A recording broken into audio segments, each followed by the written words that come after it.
국회 출입하는 김지영 기자와 전당대회 결과 더 자세히 분석해 보겠습니다. 어서 오십시오. 결국 한동훈 후보가 신임 당대표가 됐습니다. 당심과 민심 모두가 한동훈 당대표를 선택한 이유 뭘까요? 네, 결과적으로 막판 공소 취소 발언 논란과 그동안 제기된 의혹들 모두 당심과 민심을 흔들지 못했습니다. 네. 무엇보다 총선 참패 후 정부와 당의 위기 상황이 표심에 가장 큰 영향을 미쳤다 분석입니다. 이대로는 당장 10월 보궐선거와 2026년 6월 지방선거, 2027년 대선도 어렵다는 위기감이 팽배한 겁니다.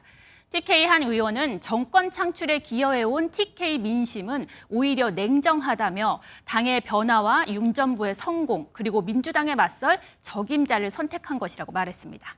이제 당권은 잡았습니다. 하지만 당대표가 된 이후가 더 문제일 거라는 얘기가 참 많았잖아요.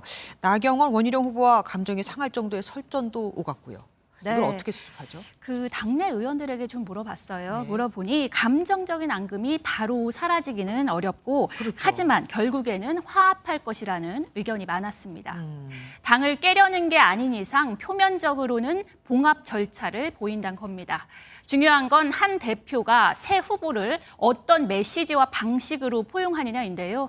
당 특위를 구성해 일정한 직책을 맡기면서 정책적 연대를 이루는 방안 등도 거론됩니다. 네. 한 중진은 당대표가 된 이후 정치인 한동훈의 역량이 그대로 드러날 것이라고 말했습니다.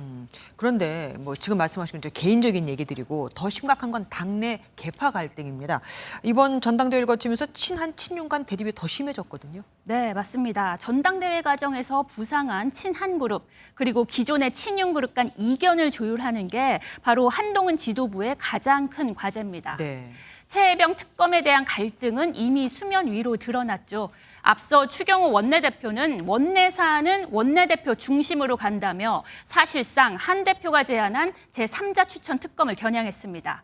오늘도 원내대표 중심을 강조했습니다.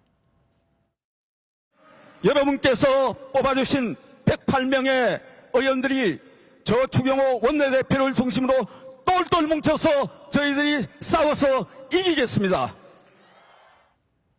김건희 여사 특검, 의정 갈등 문제 등 최혜병 특검 말고도 부딪힐 만한 현안은 산적해 있는데요. 네. 한 대표는 당대표로 선출된 이후 MBN과의 인터뷰에서 바로 김 여사 특검을 언급했습니다. 검찰이 수사 방식을 정할 때 국민의 눈높이를 조금 더 고려했었어야 하지 않나 하는 생각을 제가 합니다.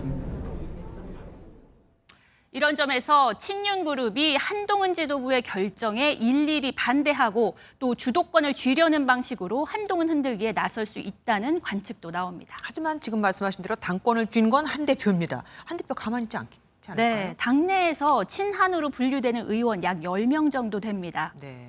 윤석열 대통령의 제2요구권 행사로 국회로 넘어온 최혜병 특검을 재표결할 때 8명만 더 찬성하면 통과가 가능하죠.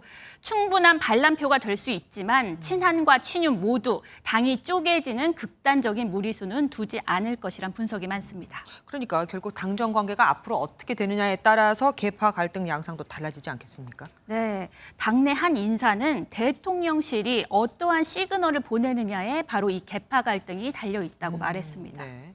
윤 대통령과 한 대표는 오늘 전당대회에서 눈을 마주치며 인사하긴 했는데요. 일단 당장 충돌하진 않을 것이란 관측이 우세합니다. 한 대표가 당대표로서 윤 대통령에게 인사를 전하는 절차에 따라 대통령과 한 대표가 자연스럽게 만날 것이란 관측입니다. 민주당이 대통령 탄핵 국면을 조성하고 있고 또 한 대표도 안정적인 당 운영이 필요한 만큼 당분간 긴장 관계 속에서 이견을 조율할 것으로 보입니다. 다음 달 민주당이 본회의에서 재표결에 나서는 최혜병 특검법 처리 이유가 바로 당정 관계 첫 번째 시험대가 될 것이란 전망입니다.